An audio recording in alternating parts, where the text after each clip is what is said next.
বাংলাদেশের কিশোরগঞ্জ নরসুন্দা নদীর তীরে দাঁড়িয়ে আছে এক ঐতিহাসিক মসজিদ, পাগলা মসজিদ। প্রতি কয়েক মাস পর পর এখানকার দান বাক্স খোলা হয়, আর প্রতিবারই কোটি কোটি টাকার দান উঠে আসে এখানে। আজও ঘটল সেই একই ঘটনা। শনিবার সকাল 7টায় কঠোর নিরাপত্তার মধ্যেই খোলা হয় দান বাক্স।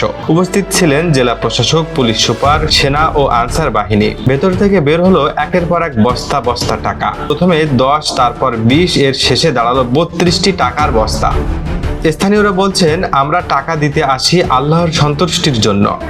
এ টাকার হিসাব স্বচ্ছভাবে হলে দেশের অসংখ্য মানুষের উপকার হবে।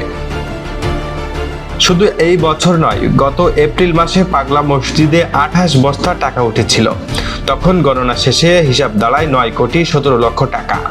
এবার যেহেতু বস্তা আরো বেশি, ধারণা করা হচ্ছে আরো বেশি টাকা উঠতে পারে। প্রায় 500 বছর পুরনো এই মসজিদটির প্রতিষ্ঠাতা ছিলেন এক অলৌকিক মানুষ, যাকে সবাই ডাকতো পাগলা নামে। সেই নামেই মসজিদ নির্মাণ করা হয়। আজ এটি শুধু ধর্মীয় স্থান নয়, বরং কোটি কোটি মানুষের বিশ্বাস আর ভালোবাসার প্রতীক। পাগলা মসজিদ আবারও প্রমাণ করলো, বাংলাদেশের সাধারণ মানুষ এখনো তাদের বিশ্বাস, দানশীলতা আর মানবিকতায় অনন্য। কোনোদিন হয়তো এই অর্থ দিয়ে গড়ে উঠবে হাসপাতাল, মাদ্রাসা কিংবা এতিমখানা। ইতিহাসের পাতায় লেখা থাকবে, পাগলা মসজিদ মানেই আস্থা, মানেই দানশীলতার প্রতীক।